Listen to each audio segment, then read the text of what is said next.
네, 박사님 안녕하세요. 안녕하세요. 예. 이번 영상에는요, 저희가 뭐 출산율 얘기도 했었고, 반려동물 얘기도 했었고, 여러 가지를 이제 이어서, 이제 그러다 보니까 자연스럽게 한국은 이제 다인종 다국적 국가로 갈 수밖에 없는 상황에 처해 있잖아요. 그래서 이미 초중고등학교의 모습을 봐도 대학도 마찬가지고요. 이제 피부색은 다르지만 거의 뭐 한국 사람이나 마찬가지로 말도 뭐 너무 잘하고 그런 학생들이 사회로 이제 점점 나오고 있는 것 같습니다. 이런 상황 속에서 그 통계 자료에 따르면 대체로 다문화 가정들은 대학 진학률이 그렇게 높지 않은 것으로 조사가 됐다고 해요. 근데 이제 이런 것들이 보니까 좀 공교육의, 초중고등학교의 공교육의 문제도 조금 이렇게 연관이 있는 것 같아요. 그래서 좀 아무래도 다문화 가정들은 저소득층이기도 하고 그러다 보니까 자연스럽게 좀 가격이 높은 사교육 문화라든지 이런 거를 접할 기회도 좀 적어지고 그리고 사실 이런 문제는 다문화 가정뿐만 아니고 같은 한국민들 안에서도 좀 소득이 좀 없는 가정에서 자란 친구들은 비교적으로 남들보다 학원에 갈 기회가 적고 그렇잖아요. 이러한 것들을 봤을 때 그런 교육의 격차에서 발생하는 어떤 뭐 사회적으로 좀 위축이 될 수도 있고 정서적으로 그런 영향이 좀 있지 않을까요? 그런 영향이 많겠죠. 네. 더군다나 이제 자본주의 사회에서는 네. 자기 능력대로 네. 그 리워드를 받으니까 네. 그 능력이 적은 사람은 자연히 이제 사회적인 스테이터스가 낮아질 수밖에 없고, 네. 그럼 또 교육을 많이 받은 사람은 네. 이제 또 반대로 혜택을 좀 많이 받을 수 있는 네. 그런 구조가 되니까 네. 사교육이 또 점점 더 팽대화가 되고, 네. 그러니까 다문화 가족에서는 지금 하여튼 다문화 가족의 대부분은 불평등한 결혼 구조라. 네. 그러니까 이것이 이제 우리나라가 오는 결혼해서 오는 사람들이 자각이 또 높아지고, 네. 또 우리나라 사람도 그 이해도가 높아지고, 그러면 이제 교육 정도 따라서 높아지지 않을까. 그런 생각을 해요. 지금은 좀 부정적이지만, 네. 미래는 밝을 것 같아요. 그래서 지금도 뭐 대학에서 이제 수업을 해보면 느끼는 거지만 아직은 뭐 그렇게 다문화 가정보다는 대체로 아예 외국에서 이제 오는 유학생들은 많이 있거든요. 그래서 그 친구들도 이렇게 와서 수업 듣고 하는 걸 보면 물론 뭐 언어에 대한 이해도가 아무래도 본인의 모국어가 아니다 보니까 그런 것도 있겠지만 기본적으로 또 그 나라의 기본적으로 우리 한국의 대학으로 오기 전에 받았던 공교육의 시스템 같은 게 있을 거잖아요. 그런 것들의 차이도 좀 선진국과 이런 개발도상국이나 이런 차이도 좀 있는 것 같아요. 있는 게 아니라 아주 커요. 그게. 네. 근데 그것도 사회 발달 과정이라고 생각을 하셔야 돼요. 네. 언젠가는 그 사람들도 선진국에 네. 도달할 수 있는 거거든. 네. 그 내가 유럽을 여행해 보니까 80년대 초에 네. 내가 가서 문화적인 충격을 많이 받았어요. 유럽을 일주하면서. 네. 야, 이런 게 어떻게 통하는가. 뭐 이런 생각을 했는데, 네. 요즘 보면 우리나라에서 그때 봤던 게 이제 우리나라에서 지금 있어. 많아요. 그러니까 그만큼 이제 사회가 변화된 거지. 네. 그 다문화 가족도 지금은 이제 그런 사회적인 스트레스가 낮지만은 능력은 다 있는 사람들이거든. 네. 그 능력을 발휘할 수 있도록 교육을 받지 못해서 그렇다든지 뭐 그런 거는 있으니까 네. 이제 그런 걸 극복하기 시작하면은 얼마든지 발전할 수 있을 것 같아. 네. 지금은 아니지만 네. 미래. 네네. 그래서 뭐 다문화에 대한 얘기를 했지만 반대로 이제 생각을 해보면 그러면 한국은 교육적으로 선진국인가? 이런 이제 의문이 들거든요. 그래서 왜냐면 대체로 이제 사교육 문화가 워낙 잘 발달이 돼 있어서 뭐 특히나 뭐 한국 사람들은 뭐 워낙 머리 좋고 공부 잘하기로 또 소문이 나 있잖아요. 그래서 해외에서 막 한국의 이제 인재들을 지금 많이 또 유출이 된대요. 그래서 한국의 지식인들이 한국보다는 더 이제 해외로 나아가서 돈을 더 많이 벌고 뭐 직급도 높은 데 가고 이런 현상들이 많다고 하는데 또 반대로 생각해 보면 아까 말씀드렸듯이 뭐 한국 안에서도 그런 사회 계층에 따라서 사교육의 기회를 좀 많이 경험해 보지 못한다든지 이런 학생들도 많잖아요. 그래서 이런 것들로 봤을 때 이 단순히 교육이라고 하는 것이 정말 지식 수준이 높아서 그렇다기보다는 어떻게 보면 또 그냥 하나의 자본주의의 그런 흐름으로 이렇게 흘러가는 것이 아닌가 또 그런 생각이 들었거든요. 그 우리나라가 교육 선진국이 아닌가 그런 얘기를 했는데 내 생각은 교육 선진국이 아니라 교육 기형국이야. 기형국이요? 기형. 네네네. 기형적으로 발달된 선진국처럼 보이는. 네네네. 그러니까 그게 알맹이가 아니에요. 그 우리 사회적인, 역사적인, 문화적인 여러 가지 요인 때문에 그런 기현상이 일어난 거예요. 그 짧은 시간에 설명을 다 드릴 수 없지만 우리가 처했던 70년대, 80년대 그런 걸 생각하면 그때 결국 이 다문화도 그렇지만 그 사교육이 기형적으로 발달하지 않으면 안 될 그런 여건이었어요. 그런데 이제 자본주의 사회니까 돈 있는 사람이 이제 또 그렇게 하니까 빈부의 격차가 이제 더 심화되고 한번 이 가족이 사회적인 그 저층에서 탈출해서 사회적인 신분이 오르자면 1, 2년이 되는 게 아니에요. 내 경험으로 봐서는 한 세기를 두고 해야 되는 거예요. 그 우리가 이제 여러분들은 잊어버렸을지 모르지만 만주로 미국으로 나가서 독립운동하는 사람들이 많죠. 네. 근데 그 국적도 없이 나가 있는 사람도 있고 또 그 나라에 가서 뭐 중국 국적, 소련 국적 뭐 이래가지고 생명을 유지한 사람들도 있고 또 독립운동한다고 그러니까 자녀 교육 시킬 여가 없어요. 데리고 다니는 거. 네. 집에도 뭐 또 붙잡혀 가서 또 당하기도 하고 그러니까 그래서 독립운동가들이 귀국했을 때 그 자녀가 잘 돼 있는 사람은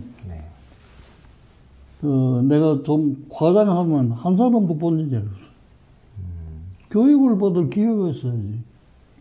교육을 받으려고 학교 넣어놓으면 아버지 잡으려고 괴롭히니까 그것도 안 되잖아. 근데 그 세대가 일어나는데 그 세대에서 못 일어나서 적어도 빨라야 한 대 걸러야 손자대에 가야 겨우 뭐 학교 나오고 뭐 이러지. 이제 그런 것도 보면 그런 국가적인 공로가 있는데도 불구하고 그걸 뒷받침할 형편이 못 되는 거거든 또. 여러 가지 때문에 이제 이 사회적인 그 스테이터스 낮아질 수밖에 없어. 그게 한 세대, 두 세대 지나면서 이제 자력으로 올라오기 시작하는 거거든. 그러니까 다문화 가족도 뭐 그런 각도에서 생각을 해보면, 뭐 한 세기 지나면 우리나라의 지도자도 생길 수도 있고 그렇지 않겠는가. 그래서 제가 지금 박사님 말씀 듣다 보니까 또 의문이 드는 게 그런 또 말이 있어요. 그 이제 왜 그 외국인들을 별로 좋게 생각하지 않는 사람들이 많잖아요. 그리고 예를 들어서 국적이 한국이어도 피부색이나 생김새가 다르면 일단 또 거부감이 드는 사람들도 있고, 그래서 그런지는 모르겠는데 그런 말을 하더라고요. 아까도 이제 제가 말씀드린 대로 한국 사람들은 워낙 머리 좋기로 소문나 있다. 그 말은 즉슨 반대로 뭐 베트남이라든지 다른 나라에서 이렇게 오는 학생들은 유전적으로 머리가 별로 안 좋다. 그래서 한국의 교육을 따라가지 못한다. 뭐 이런 의견을 가지는 분도 계시거든요. 그거는 어떻게 생각하세요? 그건 자만스러운 얘기. 그 옛날에 그 우리만 그런 게 아니라 미국이나 유럽이나 네.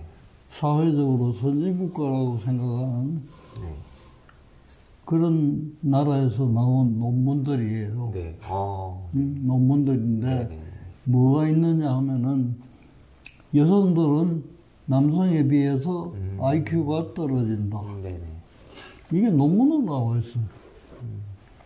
그리고 미국 같은 데서는 흑인은 백인에 비해서 범죄율이 높다. 이런 게 나와 있어요. 네. 내가 배울 때 이걸. 지금 생각을 해봐요. 뭐. 흑인이 대통령도 나오다. 네. 네. 근데 그걸 자꾸 그 사회에서 새겨 나가면서 이렇게 발전을 해 가는데, 네. 이제 우리나라로 이런 사고방식을 계속 갖는다는 거는 그런 발전조차 못 하는 거예요. 네. 거기에 갇혀가지고. 네. 그 앞에 든 얘가 그게 틀렸다는 논문이 요새는 많이 나와요. 왜 틀렸느냐? 재밌어. 여자가 IQ가 남자보다 떨어졌다? 그 당시 논문 나올 땐 떨어진 건 사실이에요. 사실인데 진실은 아니에요. 네. 왜 사실이냐? 여성들은 공부를 안 시키잖아. 우리나라만 해도 여자 학교 다니는 거 아주 건대지. 없었잖아. 네. 공부시킨 사람하고, 남자는 공부를 시키잖아요. 네. 공부시킨 사람하고 같은 샘플 레벨에 두고 검사를 하면은 누가 이기겠어? 남대문을 본 사람이 이기겠어요? 안 본 사람이 이기겠어? 그거랑 똑같은 거예요. 네. 흑인 하는 것도 그래. 미국에서 나온 내가 배울 때 그거는 범죄율이 높다 이거야. 요새 나오는 거는 그렇지 않아요. 네. 그때는 그게 통했던 이유가 경찰서에 우선 잡혀가잖아요. 뭐 범죄를 저지르면. 그러면 백인이나 권력이나 돈 있는 사람은 경찰서에서 다 빼가버려. 뭐 무죄다, 무혐의다, 뭐 이런 법리이론을 갖다 붙여가지고 다 빼가버리고 네. 그것도 저것도 못하면 흑인들만 남는 거예요. 그 흑인은 기소되는 거예요. 그 통계를 낼 때는 기소된 걸 가지고 통계를 내는 거거든. 그러니까 넘어온 거는 흑인밖에 없으니까 흑인이 범죄자가 많을 수밖에 없는 거지. 네. 그런 것이 이제 바뀌기 시작하니까 네. 사실에 가깝게 이제 가는 거예요. 네. 그만큼 진짜 교육이 중요한 것 같습니다. 중요한 거죠. 그 정말 그 기회를 일단 접해봤느냐 못해봤느냐 그거 굉장히 중요한 거고. 그래서 아직도 예. 우리나라 같은 데서 남녀 뭐라고 연봉 같은 게 차이가 있고 네. 그런 것도 보면 아직은 그런 생각의 잔재가 남아 있는 거예요. 네. 그렇죠. 그래서 어쨌든 박사님 말씀은 지금 이제 그 다문화 가정들의 대학 진학률이나 이런 것들도 시간이 흐르면 자연스럽게 이제 융화가 될 것이다. 이렇게 이제 보고 계시는 거죠. 시간도 지나지만 네. 그 사람들이 또 능력을 발휘해야 돼. 자기 수준을 스스로 높여가는 노력을 해야 되는 거야.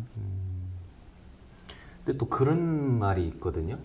그 민족성이라 그럴까요? 그 사람들의 습성이 있잖아요. 그래서 그런 걸로 봤을 때 막 좀 동남아나 이제 그쪽에 이제 사는 사람들의 특징이 뭐 게으르다 뭐 이런 말이 또 있잖아요.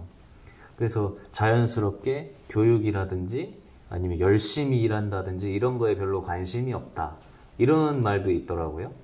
뭐 그런 말도 뭐 일리는 있겠죠. 그건 무슨 얘기냐면 요즘 뭐지 이렇게 뭐 기계 문명이 많이 발달되고 이럴 때가 아니고 네. 농경 시대를 생각해 보면 우리는 열심히 농사를 지어야 돼요. 그러나 동남아나 그런 데는 열대 지방에 있는 사람은 열심히 농사 안 지어도 먹을 게 많아요. 뭐 야자수도 있고 뭐 배고플 때 올라가서 하나 따먹으면 되는 거지. 그러니까 그런 걸 보고 이제 게으르다고 판단하는 거예요. 저축해 놓을 필요가 없는 거예요. 1년 4찰 열매가 열리는데, 양식이 있는데, 그 뭐 따서 저축하고. 그러나 이제 한대 지방이나 뭐 이런 데 있는 사람은 겨울을 위해서 저축도 해야 되고 말이지. 이렇게 부지런한 것처럼 보이고, 그거는 준비 안 해도 되니까 게으른 것처럼 보이고, 그런 거예요. 근데 이제 그런 거는 피상적으로 이제 모두 논문을 쓰니까 그런 거예요. 네. 더 깊이 그걸 캐면은 그 진실을 알 수가 있는데, 나도 네팔 그 이제 히말라야를 좋아해가지고 매년 이제 갔었는데, 처음에 가서 네팔 사람을 본 인식은 게으르다는, 겉만 보고. 네. 트레킹을 이제 하다 보면 말이지. 남자들은 나무 밑에서 앉아가지고 먼 산 쳐다보고 놀아. 여자들은 풀을 베가지고 막 한 짐씩 짊어지고 집에서 이제 양이냐 뭐 소를 키워야 되니까 그 먹이로 이제. 사람은 안 보이는데 막 짐이 움직이는. 그래 보면 이마에 그걸 짊어지고 가고 그래. 게으르다 이게. 그래 나도 그게 찬동을 했어. 아 게으르구나. 계속 다니면 보니까 그 사람들은 게으른 게 아니에요. 왜 그러냐면 낮은 열대지방처럼 엄청 더워요. 네. 그 나가서 일하면 더요 뭐. 그러니까 나무 밑에 앉아 있는 거예요. 근데 거기 논밭을 보면 전부 산을 깎아서 했기 때문에 계단식이에요, 계단식. 그래, 걸음을 하나 지고 저 밑에 강바닥까지 내려가자면 말이지. 반나절은 내려갔다가 이래야 되니까. 그거 어떻게. 근데 계속 있으면서 내가 유심히 관찰을 해보니까 그 작은 계단식 논에도 그런 무더기가 때가 되니까 다 있더라고요, 이게. 그럼 그건 짐을 지고 날라가지고 그거 나서니까 게으른 게 아니잖아요. 그러나 내가 본 거는 나무 밑에 앉아서 먼 산 보고 있는 사람만 봤으니까 게으르다고 생각하는 거예요. 그 사람들은 짐을 지고 가도 해롭지 않을 만한 그런 시기를 타가지고 이걸 짊어지고 하니까 절대로 게으른 게 아니에요. 이제 그런 거나 마찬가지로. 우리가 이제 보는 게, 겉으로 보는 것만이 다가 아니에요. 네. 왜 저 사람들은 밤에만 일을 할까? 그렇죠. 그 이유가 있으니까 그런 거예요. 이제 그런 걸 이해하면 이해가 빠른데, 그렇지 않고, 겉만 보고 있으면, 먼 산 보고 봐. 그렇죠. 일도 안 하고 앉아있는 거, 게으른 거지, 뭐. 그 선입견을 가져버리는 게 가장 무서운 것 같습니다. 응? 선입견을 갖는 게 가장 무서운 것 같아요. 내가 처음 본 게 선입견이에요. 그게 왜 그런가 하는 걸, 궁금증을 가지고 자꾸 이제 이모저모를 관찰해보면 해결될 일도 내가 한번 딱 경험했던 그걸 선입견으로 삼아버리면 네. 그 영원히 게으른 사람들이에요. 네. 박사님 말씀대로 정말 어쨌든 한국 안에 정말 다양한 이제 피부색의 사람들이 모여서 살게 될 텐데 서로가 그렇게 선입견을 가지고 바라보고 그렇게 되면 결국에는 서로가 힘들어지는 거잖아요. 네. 그래서 그런 것들을 어떻게 하면 현명하게 대처를 할 수 있는지 이런 것들도 있고 그런 내용들은 다음 영상에 또 이어서 말씀을 한번 나눠보고자 합니다.